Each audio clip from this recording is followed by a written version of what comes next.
Kentucky is getting ready for a massive game in Seattle against the Gonzaga Bulldogs. We're going to break it down today. Some potential injury concerns for the Wildcats. A lot to preview when it comes to this massive game for Coach Pope's team. That's the conversation on today's episode of the Wildcats Today Podcast. I'm your host, Andrew Stefaniak, writer and editor at Kentucky Wildcats on SI. Joined by none other than Carson Nash, who is very excited to go play mini golf later. Carson, fired up. It's the weekend. How are we feeling? Yeah, I'm feeling good. Friday. Happy Friday to everybody. It's always feeling better on a Friday than on a Monday or a Wednesday. So excited for this weekend. Should be fun. Got some more traveling I have to do, but should be a good weekend. Yeah, this guy's complaining to go to Orlando. So sorry, man. I'm so sorry. I hope your life gets better. Sorry you have to go to Orlando for work. I know it's going to be real tough. Gosh, this guy. But here's the deal. Simple, very simple to me, Carson. There is one thing that has to be discussed when it comes to this game, and that is, will we see Lamont Butler out there? I'll call a spade a spade. I don't feel great about us winning this game with Lamont Butler. If Lamont Butler doesn't play, I lose pretty much every ounce of confidence I have in us winning this basketball game. I just think he's that important when it comes to distribution, when it comes to defense, when it comes to his scoring. And I mean, the quote from Coach Pope, I think a lot of people are taking it more positively, and maybe I'm just like concerned, and that's why I'm taking it negative. I always hate the word optimistic. I hate the word optimistic. That's like, well, we're optimistic. Not a great term. So, Carson, I mean, what is your confidence in Lamont Butler, PG1, rap god, being out there on Saturday? Do you feel good about it or not? Right now, I would probably just put it at a 50-50. Because I think Lamont is a dog. So I think he's one of those guys that even if he's a little banged up, he's going to try to play. So that's why I'm putting it at 50-50, because we really don't know the seriousness of the injury at all, right? Yeah. So it's almost more of a guessing game at this point to really diagnose how long he's going to be out. But I'm thinking 50-50 just based on probably his mindset, in my opinion, because I think he's one of those guys that also knows that if he's not on the court, it's a big loss. It's a big loss. So he doesn't want us to lose, and I know that for a fact. So I think he's going to try and play. Yeah. The quote once again about we're super hopeful we'll have him back. I don't like the verbiage of what Coach Pope had to say yesterday. Now maybe they're playing the game a little bit. Maybe Lamont's okay and probably going to play, but they kind of want they want Gonzaga to prepare for without him, with him, whatever. But I mean, just the way Kerr Kriisa has been playing, I don't know how you win this game if he plays 30 minutes. I don't know how you win this basketball game unless you say no stupid threes. You are passing the rock. That's what you're out there doing. So that is going to be. Am I lagging again, Carson? You were lagging a bit, but you were talking through it. I don't know why I'm lagging. I've literally never have internet issues in this house. It's what I do for a living. I don't understand why this happens random days. But, I just don't see this team winning this basketball game without Kerr Kriisa. I mean, without Lamont Butler and Kerr Kriisa playing. Coach Pope said his plan then would be to throw Travis Perry out there and have him get some extra minutes or minutes, period. That's a big spot for a freshman. We all believe in Travis Perry. We love him. We think he's going to be a special player. He's one of us. He's a Kentuckian. But this is a big moment to get your first real big minutes of your college basketball career. So, I mean, do you have confidence in Kerr Kriisa to come in and get the job done, Carson, if Lamont can't go? My thing is, I think Kerr's been playing way worse than what he's used to playing. So I think we start to see Kerr get back on track with his play a little bit. So I'm not necessarily saying if Kerr is our starting point guard that we have no chance. I think Kerr can lead us to a win. I think it's going to be a lot harder. I think it's going to take a lot more scheming, in my opinion. I think if Lamont's completely out, Pope might try to throw different things at Gonzaga, like maybe even running like a Jackson Robinson at point guard for a little bit, just to switch things up and make the looks different. But my thing is, it hurts way more on the defensive end, because I mean it's going to be tough losing. Lamont's the best defending point guard in the country. So whenever you're going from one of the best to one of the worst, so whenever you lose a guy like that, it's gonna be tough. But that's why in my opinion, I think you could throw Jackson in at point guard and switch up, put Otega at the 2 and Kobe Bray at the 3, and then run Carr and Amari and just go big. Because I think that defensively that gives you the best chance to stop them. But because they're pretty big themselves. They are big. They are big, and they like most of their shots through EK. So they don't necessarily play through the post, but EK is their main guy. He killed us last year, so he's definitely a person you got to key on. Who do you think will draw that matchup? That's another weird one with an undersized big.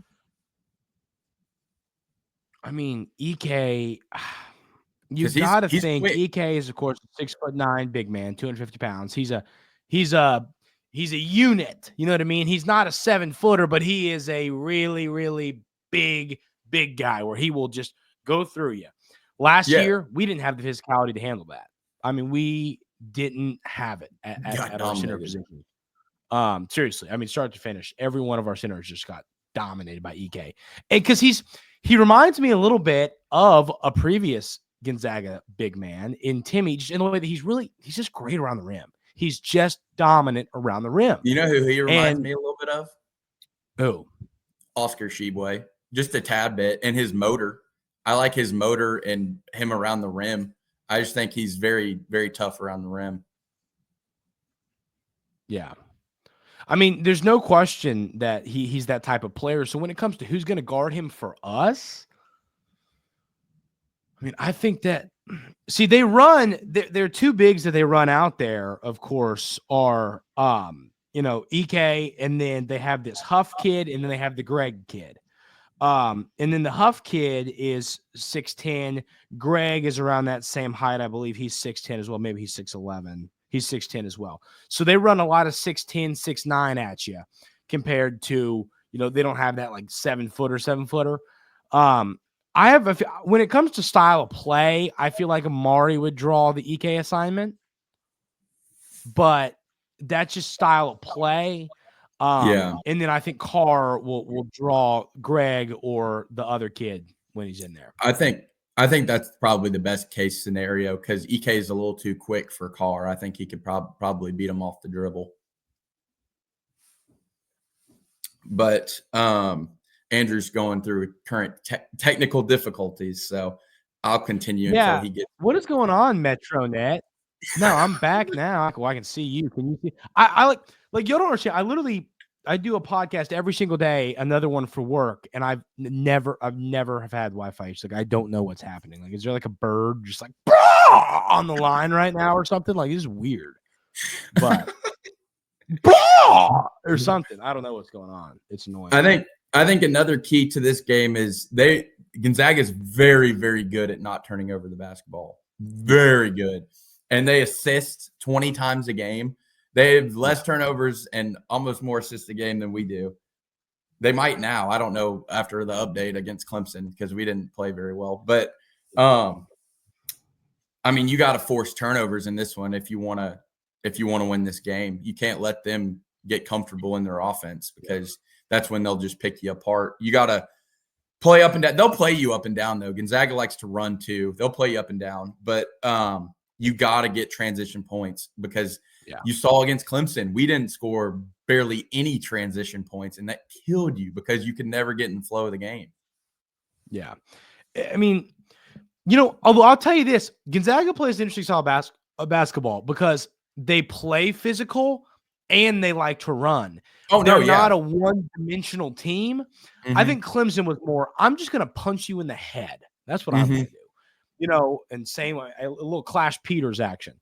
But I mean, that's not how Gonzaga plays. They're physical and they like to run. So it's going to be interesting to me to kind of see how they game plan for this team. Like, do they want to kind of be able to do both things? Do they want to be one-dimensional? How do they think they can best beat Kentucky? And once again, like, I hate to keep harping on it, but I think a lot of it comes down to Lamont Butler being out there or not. I mean, if Lamont Butler's out there, this is a lot tougher of a game for Gonzaga to win because he's that good. He's been that good. I just think Kerr Kriisa, you have to tell him, hey, you're a distributor. You're a distributor. Mm-hmm. You're a distributor. If you got a wide open three, take it. If you got a lane to the rim, take it. You're a distributor. Because I just think if he has that, I mean, and I know that part of Pope's system is, hey, everyone has confidence to shoot the ball. Everybody's got this green light. I just think with Kerr Kriisa, that just means a lot of silly shots, and silly shots are a losing recipe for this basketball team. So that's kind of an issue that I have. Unless you get hot, then keep shooting. Yes, then keep shooting. But I mean, okay, based off what we talked about on Wednesday's, show, talking about what happened against Clemson, I can't think of a better time for Kerr Kriisa to have his here I am. Exactly. That's my thought process, Andrew. That's what I was thinking. That's why I said I think Kerr's play will start to pick up a little bit because as a player and as a person, you don't want to let your team down. And I know after that game, he definitely thought like, wow, I played bad. Like I let my team down. Yeah, he knows. So after a game like that, you always want to bounce back and prove to everyone and yourself that you're capable of being better. Yeah. These players, they know when they don't play well. Kerr Kriisa knows he did not play well in that basketball game. Andrew Carr knows he did not play well against Clemson. These players know. It's not like they're like, oh, what? People are being mean. I thought I played good. They know. They've played a lot of college basketball. So, I think that Kerr Kriisa playing well is a big, and then even if Lamont gives it a go, I'm sure he might get 5 minutes cut or something just because here's my take on it. If he's not 100% yesterday, he's not going to be 100% on Saturday. An ankle's not just going to heal like that in 2 days. We need the shot that they give Patrick Mahomes every time he injures his ankle. Yeah, exactly. Yeah. Now, the good news is this isn't a long-term thing for Lamont, it sounds like. It was a serious turn. I mean, you're talking another quarter inch. It looked nasty. You're talking another quarter inch from a potential fracture. So we got lucky that he is okay. And that's the part of basketball. I don't care if we lose him against Gonzaga and lose, whatever. As long as we have him all season, that's what I care about. It's basketball, not football. But that's to me the key to victory. Obviously, Ken Amari and Andrew Carr slow the bigs of Gonzaga down low. Huge key right there. They've got some talented veteran guards as well. It's an older team like us. There's a lot of keys to victory. But to me, the number one is if Lamont isn't out there, can Kerr Kriisa show up? I think that makes or breaks this basketball game for Kentucky. I think it's very simple.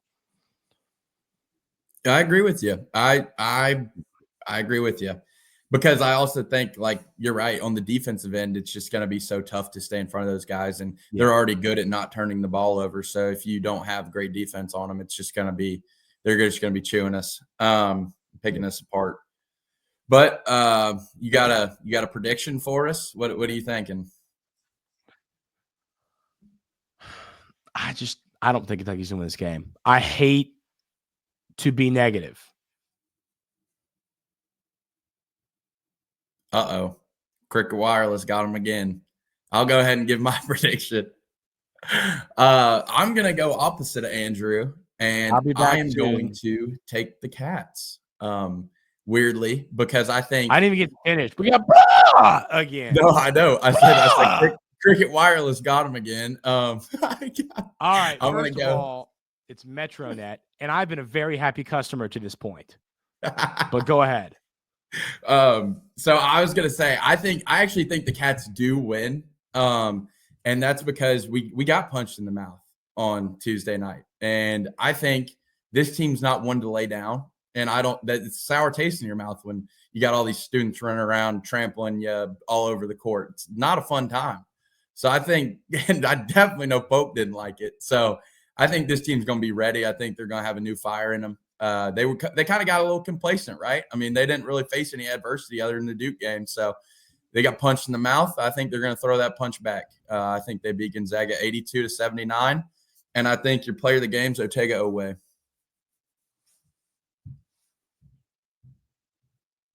Uh-oh. And he's lagging again. This is just a brutal day for Mr. Stefaniak and his internet crisis. Yeah. There I know. he is. I don't know what do I just like freeze or I like go away? Like what happens? You freeze. You freeze. I freeze. Yeah. I'm telling you, it's one of these kids over at Rosa Parks Elementary throwing like rocks or something at the line. I don't know what's going on, but it's thoroughly irking me. But to kind of, so I apologize, ladies and gentlemen. I really like, this is really weird. I mean, those of you that like watch our show every time know that I don't generally have internet issues. But to finish what I was talking about with my prediction, Carson, I don't think Kentucky wins. And those of you that that's fair too. I mean, I can while know that know that I'm generally more of the negative one than Carson. And sometimes I look stupid and sometimes Carson looks stupid. I don't think I'm going to look stupid on this, ladies and gentlemen. And I hate it. There's nothing more in the world I want to do right now. Come on, we're winning this damn game. I don't feel good about it. I think Gonzaga is a really good basketball team. I think they're really good.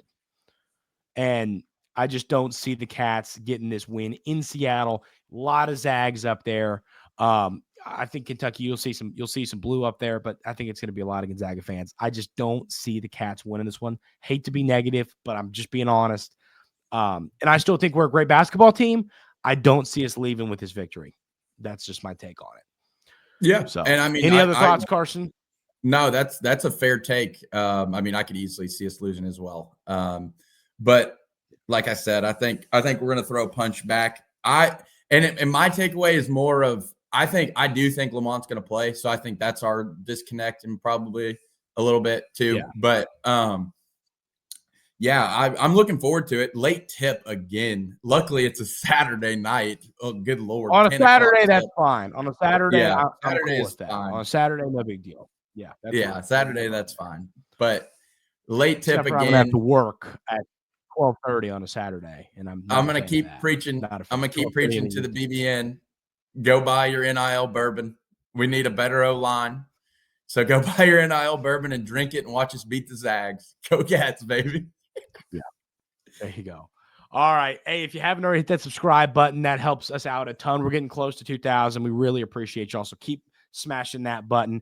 Hope everyone has a great weekend. Enjoy the ball game, and we will see y'all next time right here on the Wildcats Today podcast.